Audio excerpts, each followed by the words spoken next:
स्रांसालो आगुलिनि रवीन्द्र शतबार्षिकी भवन गानार निसिमे कायथाम सानलायमुंनो तैयै कासा कतल लुकु हिम्बत ख्लायका सेबक थांजाक 10,300 फोरोंनाय बदल रक अ हिम्बतक अफिस लाइननि शिक्षा भवनो थांगै एडुकेशन डाइरेक्टरनि हाबानो गेरेब लायखायाव सालो ताई रोंफोरोंनाय बदलनि खरकसा आदं साका 24 घन्टानि बिसिं बरकनि बाहायकै थांका अमो साकलाय जायगाखौ बरक अमति हाइके हास्ते गोनांगै तेबो कतर जबा खायनाय हिनि साका ताई अमनि बागै हास्ते हापांनि फासिंगो ककसिल जाका ভিডিও রিপোর্ট জুমুই টিভি। কেউ এখানে কোনো ডিস্টার্ব করবে না। আমি জানি বলেছি ডিস্টার্ব করবেন, আমি বলছি না আমার বলেছি আপনি শিক্ষক আপনি ডিস্টার্ব করবেন, আমার কথা একটু বলি। আমি বলছি আপনারা ডেপুটেশন দিয়ে এসে আপনারা তো আপনারা ডেপুটেশন দিয়ে আসেন, ততক্ষণ আমি ওই টাইম যাবো আমি কথা বলি। না না না, আমাদের ডেপুটেশনের আগে আমরা একটু আলোচনা করব, ঠিক আছে? এবার প্রতিনিধি দল যখন বেরিয়ে পরে আর কোনো আলোচনা করবো না, জাস্ট আমরা প্রতিনিধি দল একটা মিডিয়ার সামনে এসে 2-4টা কথা বলবো, মিডিয়ার সামনে 2-4টা কথা বলবো। আমাকে আর টাইম দেন, আপনি কন্টিনিউ রাখেন, মাইক্রো কন্টিনিউ রাখেন। ভালো করে জানেন গত 1 ডিসেম্বর আমাদের যারা অনশন মঞ্চে আমাদের অধিকার আদায়ের দাবিতে আমরা যারা প্রায় 50 দিন আজকে পর্যন্ত যারা বসেছিলাম, আমরা গত 1 ডিসেম্বর আমরা রাজ্য সরকারের উদ্দেশ্যে একটা জানান দিয়েছিলাম আগামী 1 সপ্তাহের মধ্যে আমাদের উপর যে ইনজাস্টিসটা হয়েছে সরকার যেন একটা সদর্থক ভূমিকা নিয়ে, যেখানে দেশের মহামান্য সর্বোচ্চ আদালতে RTI সাপেক্ষে আমাদের শিক্ষক পরিবারগুলো জানতে পেরেছেন আমাদের চাকরিটা যায়নি। আমরা তন্ময়নাথ ভার্সেস স্টেট অফ ত্রিপুরা যে মামলাটা ছিল 18,993 থেকে 49,049, এই মামলার পক্ষভুক্তই না, অন্যায়ভাবে পূর্বতন সরকারের সময়কাল থেকে আমাদের উপরে একটা অপব্যাখ্যা তকমা দিয়ে আমাদেরকে বের করে দেওয়া হয়। আজকে এই সরকারের আমলে আমরা 34 মাস বেতন ভাতা, আমরা সরকারের মাননীয় মুখ্যমন্ত্রীর সাথে দেখা করেছিলাম, উনি বলেছেন এক্সটেন্ডেড ফর্মে লিগ্যাল এক্সপার্টদের নিয়ে আলোচনা হয়েছে এবং 10,323-এর বিষয়ে সরকার একটা ভালো সিদ্ধান্ত নিতে যাচ্ছে। কিন্তু দেখছি আমরা, লক্ষ্য করছি আমরা যে সময়টা অনেক অতিক্রান্ত হয়ে যাচ্ছে। রাত পোহালেই বিধানসভা নির্বাচন, এমত অবস্থায় আমাদের শিক্ষকরা আজকের দিনে সরকারকে আবার জানান দেওয়ার জন্য আমাদের স্কুল এডুকেশন ডিপার্টমেন্টের যিনি শিক্ষা অধিকর্তা আছে, আমরা 3টি দাবি নিয়ে ওনার কাছে আমরা যাচ্ছি। আমরা এই 3টি দাবির মধ্যে রাখছি তন্ময়নাথ ভার্সেস স্টেট অফ ত্রিপুরার যে মামলা, সেই মামলায় 9,861 জন শিক্ষককে পক্ষভুক্ত করা হয়নি।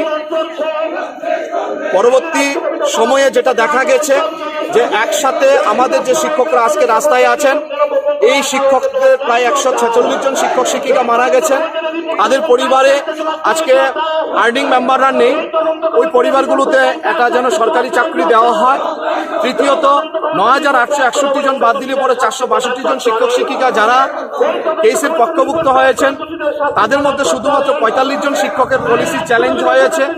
2012 সনে যারা WPC 537/2012 যে মামলায় সেখানে 4 জন শিক্ষক অভিযুক্ত ছিলেন, ওরা কন্টেম্প হওয়ার পরেও রাজ্যের শিক্ষা দপ্তর সেখানে 2012 সালে শিক্ষকদেরকে নিয়মিত চাকরিতে রাখেন এবং বকেয়া প্রদান করেন, অথচ 2010 সালে আমরা চাকরি পেলাম, আমাদের বিরুদ্ধে কোনো মামলা নেই। আমরা আজকে সেখানে আদালতের জাজমেন্টে আমরা বেঁচে গেলেও যারা সেটাকে ব্যাখ্যা করেছেন, যারা সেটাকে জনগণের সামনে এনেছিলেন ওই জাজমেন্টের ব্যাখ্যাটা, তার অপব্যাখ্যা করেছেন পরিকল্পিতভাবে। এত বড় শিক্ষক সমাজ ক্ষতিগ্রস্ত হলো।